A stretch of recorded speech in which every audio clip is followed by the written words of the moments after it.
जैसे कि हम सब जानते हैं, इस समय हमारा देश नोवेल कोरोना वायरस या कोविड-19 के संक्रमण से जूझ रहा है। अधिकतर लोग इससे संक्रमित हुए और उनमें से बहुत से लोग इससे ठीक होकर बाहर भी आए। लेकिन ठीक होने के बाद भी आपको कुछ परेशानियां महसूस होती होंगी, जैसे कि सांस लेने में दिक्कत, जोड़ों में दर्द व अकड़न और मांसपेशियों की कमज़ोरी। हमने WHO से गाइडेड कुछ एक्सरसाइज, कुछ व्यायाम आपको दिखाने की कोशिश की है, जिससे कि आप मदद ले सकें और इन परेशानियों से निजात पा सकें। ब्रेथलेसनेस, सांस फूलना। सांस फूलना कोरोना के संक्रमित पेशेंट का एक महत्वपूर्ण लक्षण है, जो संक्रमण ठीक होने के बाद भी मरीज को लंबे समय के लिए परेशान करता है। ये सिर्फ बीमारी के कारण ही नहीं, मगर जो आप इतने लंबे समय के लिए अस्पताल में रहे या आइसोलेशन में रहे, उससे फिजिकल फिटनेस और स्ट्रेंथ की कमी के कारण भी ब्रेथलेसनेस होता है। आप चिंता करें तब भी बढ़ेगा। तो ब्रेथलेसनेस को मैनेज करना बहुत इम्पॉर्टेंट है। इसके लिए सबसे पहले आपका काम रहना, शांत रहना ज़रूरी है। उसके अलावा हम आपको कुछ पोजीशंस बता रहे हैं, जिसका इस्तेमाल करें तो आपको ब्रेथलेसनेस कम होगा। पहली पोजीशन, इसमें आप करवट पे लेट जाइए। सर और छाती वाले हिस्से के नीचे तकिया लगाकर थोड़ा ऊंचा कर लें। अपना कूल्हा और घुटने को थोड़ा सा मोड़ लें। ध्यान रहे ये आपके लिए एक कंफर्टेबल पोजीशन होना चाहिए। अब इस कंफर्टेबल पोजीशन में आप आराम से सांस लेंगे। हो सके तो नाक से अंदर खींचे, मुंह से बाहर छोड़िए। अब दूसरी पोजीशन, इसमें अगर आप बैठे हुए हैं और आपका सांस चढ़ रहा है, तो आप आगे किसी टेबल का सहारा लेके आगे की तरफ झुक सकते हैं।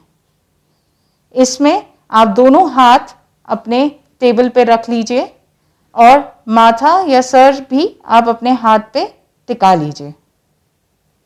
अब इस पोजीशन में आराम से लंबी सांस नाक के द्वारा खींचिए और मुंह से छोड़िए। अगर आपके पास कोई आगे सपोर्ट ना हो, टेबल ना हो, तो आप अपना हाथ आर्मरेस्ट या अपने लैप यानी जांघ के ऊपर रख के आगे की तरफ झुक जाइए। और अब आराम से नाक से सांस खींचिए और मुंह से सांस छोड़िए। इस पोजीशन में भी आपको ब्रीदिंग इजी लगेगा।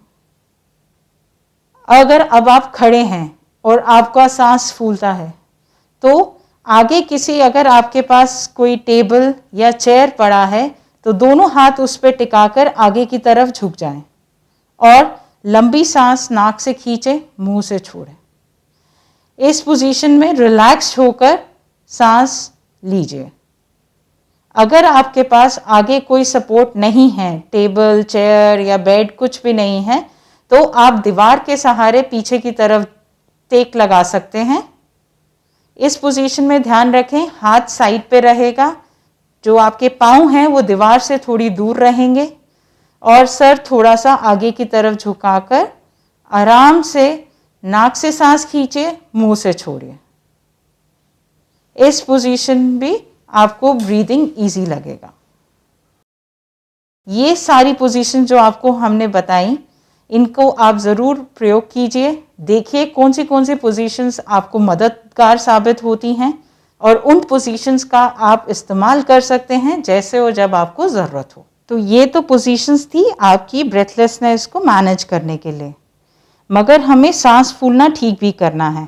तो इसके लिए कुछ कसरत बता रहे हैं, जिससे आपकी ब्रीदिंग की क्षमता बढ़ेगी और ब्रेथलेसनेस कम होगा।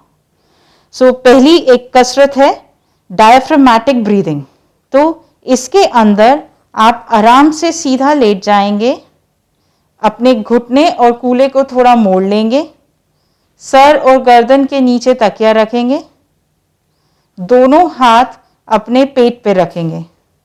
अब इसके साथ आप नाक से लंबी सांस लें और मुंह से छोड़ें। जब आप सांस अंदर खींच रहे हैं, तो इसका ध्यान दीजिए कि आपका पेट बाहर की तरफ आएगा। जब आप सांस छोड़ेंगे तो पेट अंदर की तरफ जाएगा। ये आपका नॉर्मल ब्रीदिंग पैटर्न है। ये नॉर्मली अगर हम सांस लेते हैं तो हमारा पेट बाहर आता है, जब हम सांस छोड़ते हैं तो पेट अंदर की तरफ जाता है। तो ये कसरत आप करेंगे, इसको आप बैठ के भी कर सकते हैं। कंफर्टेबल पोजीशन में बैठ के दोनों हाथ पेट पे रख के आप ये करेंगे। बस आपने ये ध्यान देना है कि सांस को अंदर लें तो पेट बाहर की तरफ आए। अब हम बात करते हैं डीप ब्रीदिंग एक्सरसाइज की। ये इम्पॉर्टेंट है क्योंकि ये आपकी ब्रीदिंग कैपेसिटी को इंक्रीज करता है। इसके लिए आप एक डिवाइस का इस्तेमाल कर सकते हैं, ये है स्पायरोमीटर। स्पायरोमीटर आप जैसे देख पा रहे हैं, ये एक ऐसा यंत्र है जिसमें 3 अलग अलग रंग की गेंद है, एक पाइप है और एक माउथ पीस है। इस माउथ पीस को मुंह में डालकर आपने सांस अंदर लेनी है या बाहर छोड़नी है। स्पायरोमीटर के लिए कुछ चीज़ें आपने ध्यान रखनी है। देखिए, ये इसका जो आपको स्पायरोमीटर, एक जने के लिए एक स्पायरोमीटर का इस्तेमाल होगा, 2-3 जने एक स्पायरोमीटर का इस्तेमाल नहीं करेंगे। और इसके जो ये माउथ पीस है, इसको यूज़ करने से पहले और यूज़ करने के बाद दोनों में साफ करना ज़रूरी है। और जब आप इसका इस्तेमाल ना कर रहे हों, इसको आप ढक के रखेंगे। जब आप इसको इस पोजीशन में पकड़ेंगे, जैसे ये अभी कर रहे हैं, जब आप सांस अंदर खींचेंगे तो गेंद ऊपर की तरफ जाएंगी। हो सकता है जब आप पहली बार करें तो तीनों गेंद ना जाएं। अभी आपने बस इतना ध्यान रखना है, जब आप गेंद ऊपर की तरफ खींचें, यानी जब सांस अंदर लें, गेंद ऊपर जाए, आप 2 सेकंड के लिए रोक के रखेंगे, फिर आप इसे छोड़ देंगे। अब इसको उल्टा पकड़ लीजिए। अब इस पोजीशन में जब आप सांस बाहर की तरफ फूकेंगे, यानी आप फूंक मारेंगे, तब गेंद ऊपर की तरफ जाएगी। इसमें भी आपने गेंद को ऊपर करना है, 2 सेकंड के लिए रोकना है, फिर ढीला छोड़ दें। ये भी है, हो सकता है कि आपकी 2 गेंद जाए, 1 गेंद जाए या तीनों जाए। जो भी जाए, आप धीरे धीरे कसरत करते रहें, इससे क्षमता बढ़ेगी और तीनों गेंद ऊपर जाएंगे। स्पायरोमीटर अगर आपके घर पे मौजूद ना हो तो आप कुछ कॉमन चीज़ें जो घर में पड़ी हैं उसके साथ भी डीप ब्रीदिंग एक्सरसाइज कर सकते हैं, जैसे बलून या गुब्बारा। इस गुब्बारे को आपने फुलाना है। आप कोशिश कीजिए कि एक ब्रेथ में, एक सांस में आप कितना गुब्बारा फुला सकते हैं, उसको थोड़ा सा रेस्ट देकर फिर दोबारा फुलाने की कोशिश कीजिए। ये गुब्बारा आपसे पूरा एक सांस में नहीं फूलेगा, मगर जितना भी फुला पाए, जितनी गहरी सांस अंदर लेंगे, उतना ही आपकी ब्रीदिंग कैपेसिटी बढ़ेगी। आप ध्यान रखिए कि आपने थकना नहीं है। आप 1-2 गहरी सांस लेकर आप आराम ले सकते हैं, फिर दोबारा से भरने की कोशिश कर सकते हैं। इसी तरीके से आप मोमबत्ती का इस्तेमाल कर सकते हैं। आप मोमबत्ती को जलाइए, थोड़े डिस्टेंस पर रखिए और आप एक पोजीशन में बैठ के उसको बुझाने की कोशिश करें। अगर आप उसे आराम से बुझा पा रहे हैं तो उसको थोड़ा सा दूर रखिए कैंडल को और बुझाने की कोशिश कीजिए। अगर नहीं बुझ रहा तो थोड़ा पास ले आइए, फिर धीरे धीरे जैसे आपकी क्षमता बढ़े उस कैंडल को दूर रखने की कोशिश कीजिए। इससे भी आपकी ब्रीदिंग की क्षमता बढ़ेगी। उसके अलावा शंख जो हमारे घर में इजीली अवेलेबल है, उसको बजाइए। अगर आप उसको बजाएंगे, उससे भी सांस लेने की क्षमता बढ़ती है, क्योंकि आपको फोर्सफुली उसमें ब्रीथ आउट करना पड़ता है। तो ये सारी कसरत है जिससे आपकी ब्रीदिंग कैपेसिटी बढ़ाएगी और आपका सांस फूलना, ब्रेथलेसनेस कम होगा। देखिए, सब अपनी क्षमता के अनुसार ये कसरत करेंगे। अब एक बहुत कंफ्यूजन रहता है कि जो हम कसरत कर रहे हैं या हम जो काम कर रहे हैं वो हमारी पोटेंशियल के हिसाब से है या नहीं। मतलब हम कुछ ज़्यादा तो नहीं कर रहे, हम कुछ कम तो नहीं कर रहे। तो उस चीज़ को देखने के लिए हम बहुत सिंपल तरीका आपको समझा रहे हैं, जो आप किसी भी कसरत या काम करते हुए कर सकते हैं और देख सकते हैं कि वो आपके क्षमता के अनुसार है या नहीं। जब भी आप कोई काम कर रहे हों या कसरत कर रहे हों और आधा हो चुका हो, तो आप एक वाक्य बोलने की कोशिश करें। एक कंप्लीट वाक्य होना चाहिए 7 से 8 शब्दों का। जैसे अभी जो मैं सोच पा रही हूँ, आप ये बोल सकते हैं, all India institute of medical sciences, Ansari Nagar, new Delhi. आप इसे बोलें। अगर आप ये वाक्य पूरा बोल लेते हैं बिना रुके, बिना सांस चढ़े, तो ये कार्य आपके क्षमता से कम का है, मतलब आप इस कार्य को बढ़ा सकते हैं या और हार्ड एक्सरसाइज कर सकते हैं। अगर आप ये वाक्य बोलते हैं बीच में एक दो बार रुक के और थोड़ी सांस चढ़ती है, तो ये आपके क्षमता के अनुसार कार्य है। थोड़ा सांस चढ़ना नॉर्मल है और ये आपको आपकी ब्रीदिंग कैपेसिटी इंक्रीज करने में मदद करेगा। यदि आप कुछ नहीं बोल पा रहे या एक एक करके शब्द निकल रहा है, तो और सांस भी काफ़ी चढ़ रहा है या फूल रहा है, तो उस सिनेरियो में ये जो कार्य है या कसरत है या ये व्यायाम है, ये आपकी क्षमता से ज़्यादा है। ये तो थी सांस लेने की एक्सरसाइज और जानकारी। इसके अतिरिक्त आपको कुछ शारीरिक व्यायाम भी करने हैं। अब आप जानना चाहेंगे कि ये क्यों ज़रूरी हैं, तो उसका कारण यही है कि लंबे समय तक लेटे रहने की वजह से और कुछ ना करने की वजह से, बीमारी की वजह से आपके शरीर में भी कमज़ोरी आ जाती है। आपके जोड़ बहुत दर्द करते हैं, उनमें जकड़न आ जाती है। आपका मांसपेशियां इतनी कमज़ोर हो जाती हैं कि आप बैलेंस नहीं कर पाते, चल फिर नहीं पाते। तो छोटे छोटे कार्य भी जो दिनचर्या के कार्य हैं वो भी आपको बहुत मुश्किल लगने लगते हैं। ये एक्सरसाइज करने से शुरू में मामूली एक्सरसाइज और धीरे धीरे ताकत बढ़ाने वाली एक्सरसाइज करने से आपकी कार्य क्षमता बढ़ती है, आपके जोड़ों की दर्द व कमज़ोरी दूर होती है। आप जो जिस मानसिक तनाव से गुज़र रहे हैं आप उसमें भी बेहतर महसूस करते हैं। कुछ लोग जो डिप्रेशन का शिकार हो जाते हैं वो इससे बाहर आ पाते हैं। अब हम शारीरिक व्यायाम के बारे में बात करेंगे। शारीरिक व्यायाम करते समय कुछ बातों का ध्यान रखें। सबसे पहले खाना खाने के 1 घंटे बाद करें। व्यायाम से पहले 1 से 2 ग्लास पानी पी लें। ढीले कपड़े पहनकर व्यायाम करें। बहुत गर्मी या बहुत ठंडे वातावरण में ना व्यायाम करें। अगर कोरोना वायरस होने से पहले आपको कोई और भी बीमारी थी तो अपने डॉक्टर की सलाह ज़रूर लें। अचानक से व्यायाम शुरू ना करें। आप सबसे पहले अपने शरीर को वार्म अप कर लें और इसी तरह से व्यायाम बंद करते समय भी अपने शरीर को पहले कूल डाउन करें और उसके बाद ही बंद करें। व्यायाम आपको कुछ सिचुएशंस में नहीं करना है, जैसे अगर आपको चक्कर या उल्टी महसूस हो रही हो, छाती में घुटन हो, असामान्य रूप से पसीना आने लगे, जोड़ों का दर्द असामान्य रूप से बढ़ जाए। अगर आपको व्यायाम का स्तर जानना है तो आपको जो पहले सांस लेने के बारे में बताया गया है, जिसमें आपको वाक्य बोलकर अपने व्यायाम का स्तर चेक करना है, वह ज़रूर करें। अब हम वार्म अप के व्यायाम के कुछ उदाहरण देखेंगे। वार्म अप का समय ध्यान रखें लगभग 5 मिनट का होना चाहिए और हर व्यायाम आप लगभग 5 बार दोहराएं और अपनी क्षमता अनुसार बढ़ाएं। सबसे पहले कंधों के लिए कुछ व्यायाम देखते हैं।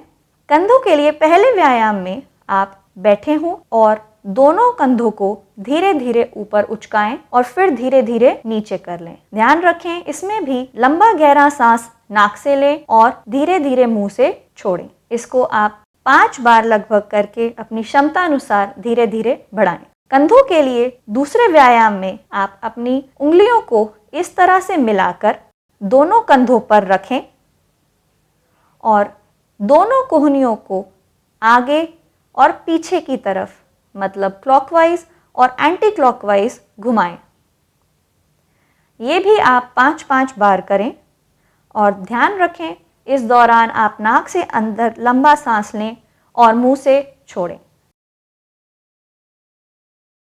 पैरों के लिए कुछ वार्म अप के उदाहरण देखें। सबसे पहले आप बैठकर अपने घुटने को धीरे धीरे ऊपर उठाएं और फिर अपने पैर के पंजे को दाएं और बाएं की तरफ से घुमाएं। इसको भी आप लगभग 5 बार करें और फिर इसी तरह से पैर नीचे कर लें। दूसरे पैर में भी आप यही प्रक्रिया करें। नाक से गहरा अंदर लंबा सांस लें और मुंह से छोड़ें, ऐसा करते समय। खड़े होकर वार्म अप के व्यायाम के कुछ उदाहरण देखें। सबसे पहले आप संतुलित रूप से खड़े हों और फिर धीरे से अपना शरीर साइड की तरफ झुकाएं, जैसे आप एक हाथ से ज़मीन की तरफ जाने की कोशिश कर रहे हों, और फिर धीरे धीरे वापस लाएं और इसी तरह से दूसरी तरफ भी शरीर को झुकाएं।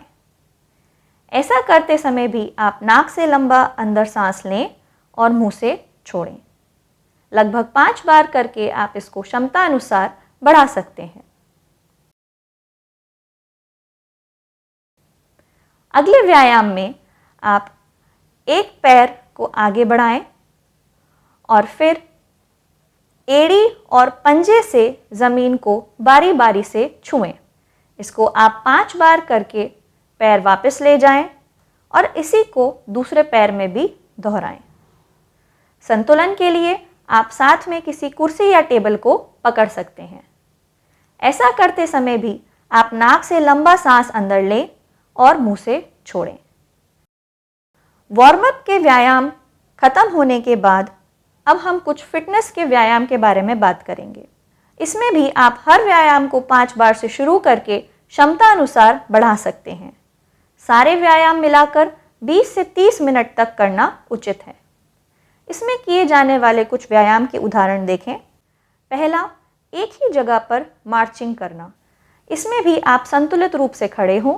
पकड़ने के लिए या सहारे के लिए आप किसी कुर्सी या टेबल को पकड़ सकते हैं और धीरे धीरे करके घुटने को ऊपर उठाएं। आप बारी बारी से ये दोनों पैरों में करें। इसमें ध्यान रखें कि घुटने का लेवल मैक्सिमम आपके कूल्हे के लेवल तक ऊंचा उठ सकता है। ऐसा करते समय भी गहरा सांस लंबा अंदर लें और मुंह से छोड़ें। क्षमता अनुसार आप धीरे धीरे इसकी या तो संख्या बढ़ा सकते हैं या मार्चिंग करने की गति बढ़ा सकते हैं। अगले व्यायाम में आप स्टेप अप करें। इसमें आप सामने पड़ी हुई किसी सीढ़ी या स्टूल का प्रयोग करें। आप एक पैर से उसके ऊपर चढ़ें और फिर दूसरे पैर से चढ़ें और इसी तरह से इसी दिशा में नीचे उतरें।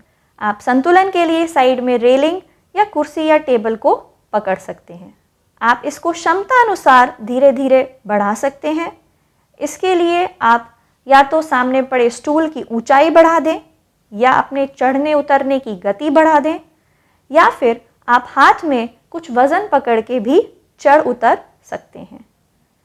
ध्यान रखें, इसमें भी आप लंबा सांस नाक से अंदर लें और धीरे धीरे मुंह से छोड़ें। अगले व्यायाम में आप वॉकिंग कर सकते हैं, जो कि सबसे आसान व्यायाम है।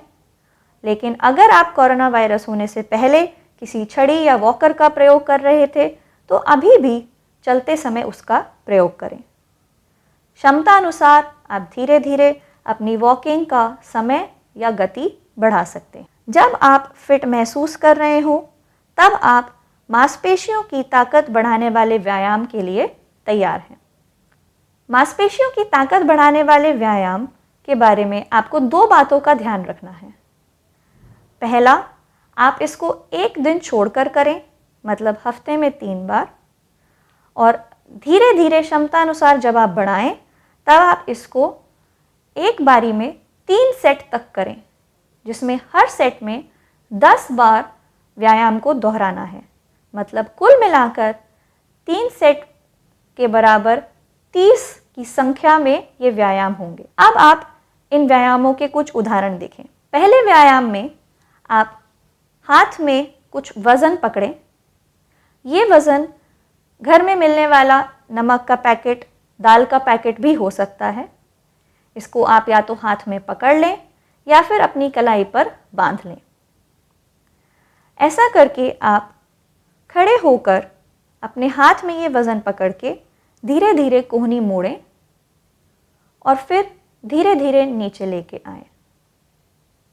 इसी तरह से आप इसको दूसरे हाथ में भी कर सकते हैं।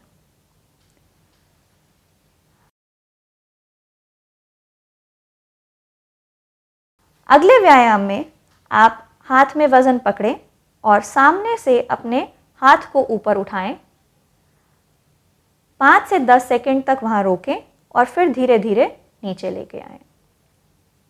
इसी तरह से आप साइड में भी अपने हाथ को उठा सकते हैं। ये तीनों व्यायाम आप लेट कर भी कर सकते हैं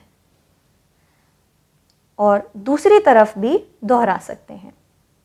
खड़े होकर अगले व्यायाम में आप सामने किसी स्थिर चीज़ का प्रयोग करें, जैसे दीवार या बंद दरवाज़ा। इस पर आप अपने दोनों हाथ कंधे के लेवल पर रखें और सीधे खड़े हो जाएं। अब कंधों से जोर लगाकर दीवार को धक्का देने की कोशिश करें। इसमें आपको अपने शरीर का वजन का प्रयोग नहीं करना है। ऐसा जोर आप लगभग 10 सेकंड तक लगाएं और फिर छोड़ दें। इसको अपनी क्षमता अनुसार आप धीरे धीरे बढ़ा सकते हैं।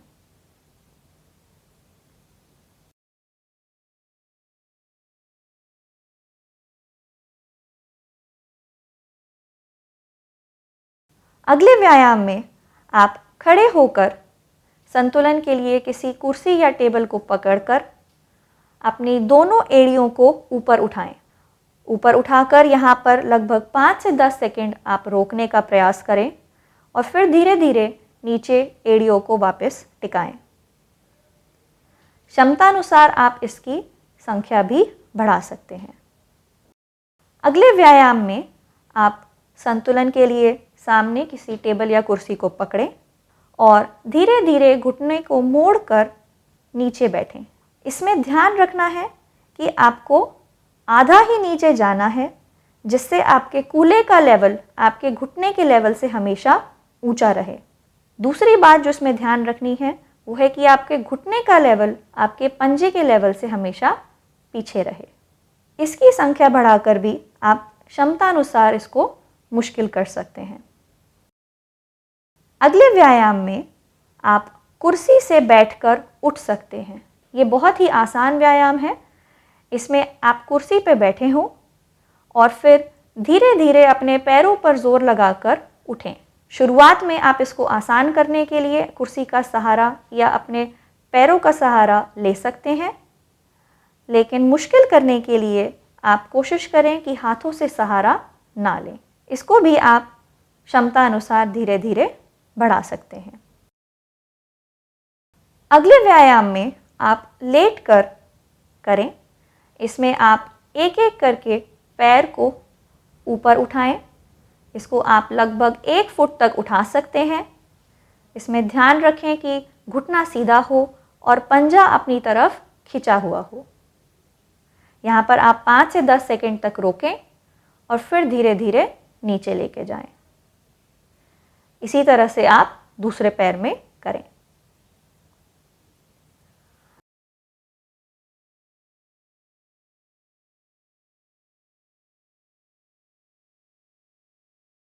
करवट लेकर भी आप साइड से पैर उठा सकते हैं।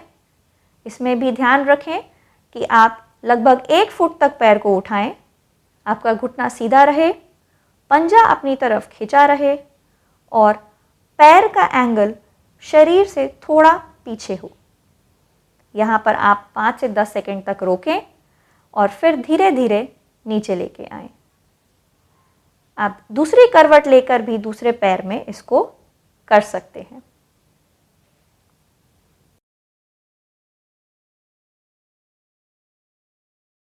सारे व्यायाम खत्म होने के बाद आप अचानक बंद ना करें। सबसे पहले अपने शरीर को कूल डाउन होने दें। इस कूल डाउन के फेज़ में आपको कुछ स्ट्रेचिंग एक्सरसाइजेस करनी है, जिससे आप आराम से सांस ले सकें। पहले व्यायाम में खड़े होकर संतुलन के लिए साइड में किसी कुर्सी या टेबल को पकड़ सकते हैं और एक हाथ से आप अपने पंजे को पकड़कर पीछे की तरफ लेके आएं, जिससे आपका घुटना मुड़े। इसमें आपको अपने आगे की पैर की तरफ खिंचाव महसूस होगा। इसको आप लगभग 30 सेकंड तक रोकें और धीरे धीरे पंजे को वापस लेकर जाएं। यही प्रक्रिया आप दूसरे पैर में भी करें। अगले व्यायाम में आप बिस्तर पर बैठकर घुटने के नीचे एक रोल लगा लें। इसको तौलिए को या कुछ लंबी चुन्नी को फोल्ड करके आप लगा सकते हैं और घुटने से इसको दबाने की कोशिश करें और एड़ी को बिस्तर से ऊपर उठाने की कोशिश करें।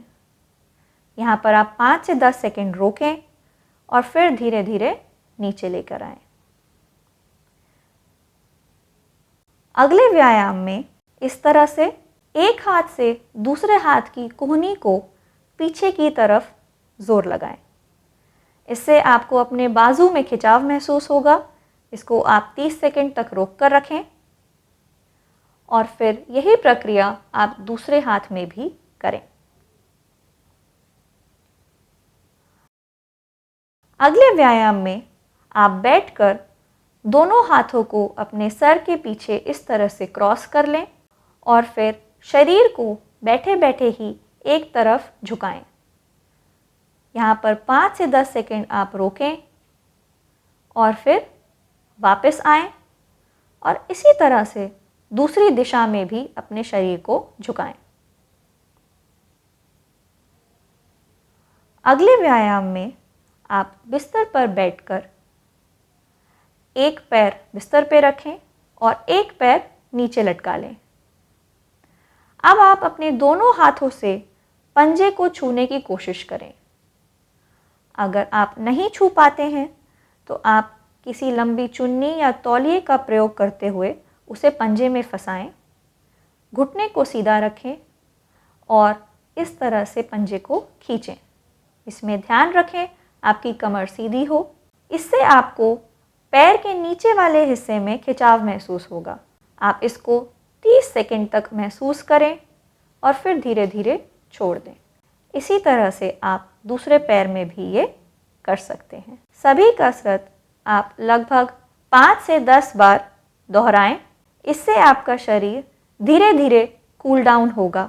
अंत में हम यही कहेंगे कि बेशक आप एक बहुत मुश्किल दौर से गुजरे हैं, फिर भी अगर आप कुछ कमज़ोरी, कुछ कमी महसूस करते हैं तो आप उसे एक्सेप्ट करें।